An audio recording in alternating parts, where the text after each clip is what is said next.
ഇന്ന് ഞാനൊരു garden video ആയിട്ട് തന്നെയാണ് കേട്ടോ വന്നിട്ടുള്ളത്. അപ്പം രാവിലെ തന്നെ ഗാർഡനിലേക്ക് ഇറങ്ങിയിട്ട് എല്ലാറ്റിനും വെള്ളം ഒഴിച്ച് കൊടുത്തു. അത് കഴിഞ്ഞിട്ട് വെണ്ടേൻ്റെ അടുത്തേക്ക് വരുമ്പോഴേക്കും വെണ്ട കുറേ പറിക്കാനുണ്ട്. അങ്ങനെ വെണ്ടക്കെല്ലാം പറിച്ചു തിരിച്ച് പറിച്ചെടുത്തു.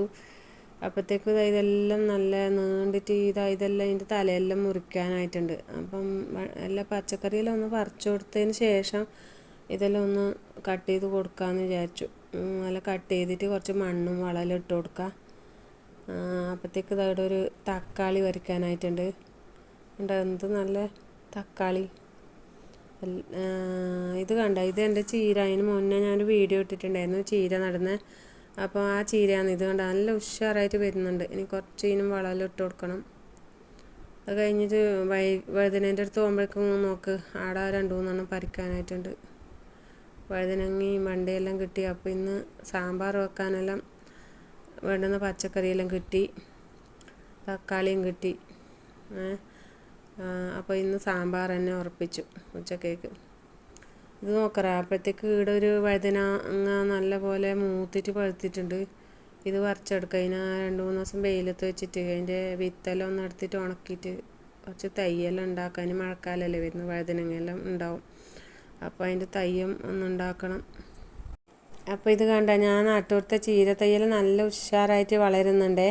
ഇനി നല്ലോണം വളരും. ഇനി കുറച്ച് ചാണകവെള്ളം ഇനി ഒഴിച്ചു കൊടുക്കണം.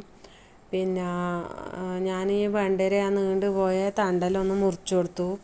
ഇനി ആദ്യം നല്ല തഴുത്ത് വളരും. വളർന്നിട്ട് അതിൽ നല്ലോണം വെണ്ടൊക്കെ ഇനിയും പിടിക്കും. കണ്ട, അതുപോലെ എല്ലാവരും ഇതുപോലെ വെണ്ട ഒന്ന് പിടുത്തം കഴിഞ്ഞാൽ ഉടനെ പൊരിച്ച് കളഞ്ഞൂടാ. അതിനിങ്ങനെ മുറിച്ച് കൊടുത്തിട്ട് വീണ്ടും കണ്ട ഇങ്ങനെ വളമെല്ലാം ഇട്ട് കൊടുത്താൽ നല്ല ഉഷാറായിട്ട് അതേ വരും. അതെല്ലാം കഴിഞ്ഞിട്ട് ഞാൻ അകത്തേക്ക് കയറി ഇന്ന് പറിച്ച പച്ചക്കറിയെല്ലാം സാമ്പാറിന് വേണ്ടിയിട്ട് മുറിച്ച് വെച്ചു. അപ്പോഴത്തേക്ക് ഏട്ടനുണ്ടല്ലോ ഉപ്പേരി വെക്കാൻ കുറച്ച് പയറും കൊണ്ടുവന്നു. അതും കാണാമല്ലോ ഇനി നമുക്ക്.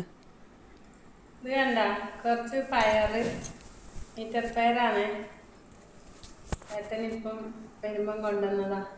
ഗാർഡനിലത്തെ പയറാണ്, കടയിൽ നിന്ന് വാങ്ങിയതല്ല കേട്ടോ. ഇത് ഏട്ടൻ്റെ തോട്ടത്തിലെ സ്വന്തം പയറ്. എൻ്റെ ഗാർഡനിലെത്തതല്ല, ഏട്ടൻ്റെ സ്വന്തം.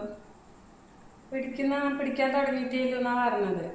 അപ്പം എന്താ ഇന്നത്തേക്കില്ല മെഴുക്ക് വരട്ടിക്ക് ധാരാളം മതി. അപ്പം ഒരു ദിവസം ഞാൻ തോട്ടത്തിൽ പോയിട്ട് തോട്ടവും പിന്നെ അടുത്ത എന്താ പറയേണ്ടത് പയറും പിന്നെ രണ്ട് പോത്തൻകുട്ടന്മാരുണ്ട്, അതെല്ലാം ഞാൻ കാണിച്ചു തരാം കേട്ടോ.